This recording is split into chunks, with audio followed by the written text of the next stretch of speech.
3 মাসের ব্যবধানে খেলাপি ঋণ কমেছে ৮৭,০০০ কোটি টাকার বেশি। বাংলাদেশ ব্যাংকের নীতি সহায়তার ইতিবাচক প্রভাব খেলাপিতে পড়েছে বলে মনে করেন বিশ্লেষকরা।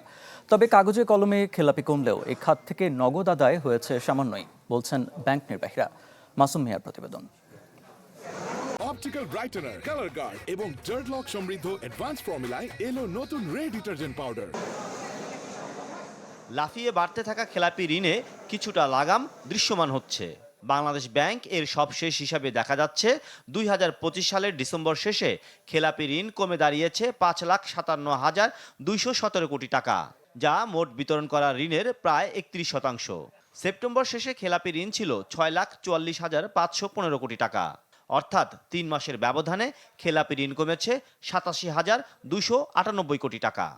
প্রায় 5% হ্রাস পেয়েছে খেলাপি ঋণের হার এবং টাকার অঙ্কে ৮৭,০০০ কোটি টাকার উপরে।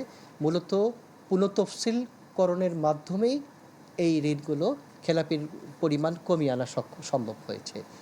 এর মধ্যে রাষ্ট্রায়ত্ত ব্যাংকগুলোর খেলাপি ঋণ কমেছে প্রায় 12,500 কোটি টাকা, বেসরকারি ব্যাংকে কমেছে 73,500 কোটি, আর বিশেষায়িত ব্যাংকে 700 কোটি টাকা কমেছে।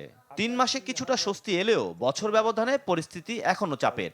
গেল বছরের একই সময়ের তুলনায় খেলাপি ঋণ বেড়েছে 2,11,452 কোটি টাকা। আমার এখানে একটা এক্সাম্পল আমি বলতে পারি, আমার প্রায় 10,000 কোটি টাকা আমি কমাতে পেরেছি। 10,000 কোটি টাকা রিশিডিউল করতে পেরেছি, ক্লাসিফাইডটা আনক্লাসিফাইড করেছি। প্রায় 1,000 কোটি টাকা আমি কিন্তু ক্যাশ রিকভারি করেছি, আর 9,000 কোটি কিন্তু কাগজে আমি দেখাচ্ছি এটা আনক্লাসিফাইড হয়েছে। বছরের শেষে এসে আমার তো আবার এই যে ইন্টারেস্ট অ্যাক্রু করে না অ্যাকাউন্টস গুলোতে, তাতে করে আমার বেস নাম্বারটা বেড়ে যায়। সেটা কিন্তু একটা কারণ, অ্যাজ এ পার্সেন্টেজ এনপিএল কমে যাওয়া। আরেকটা হচ্ছে যে এই সময় এসে কিন্তু ব্যাংকগুলোর কিন্তু অনেক পুশ থাকে ফর সেটেলমেন্ট কালেকশন, সেটা একটা আছে, আর কিছু স্টে অর্ডার থাকে। এই 4-5টা কারণ বেসিক্যালি মূলত যে আমাদের এনপিএল কমানোর জন্য সহায়তা করেছে। সরকারি মালিকানাধীন 6 ব্যাংকে খেলাপির হার 44.5%, আর বেসরকারি ব্যাংকে 28.25%। এছাড়া বিশেষায়িত ব্যাংকে প্রায় 40% ঋণ খেলাপি।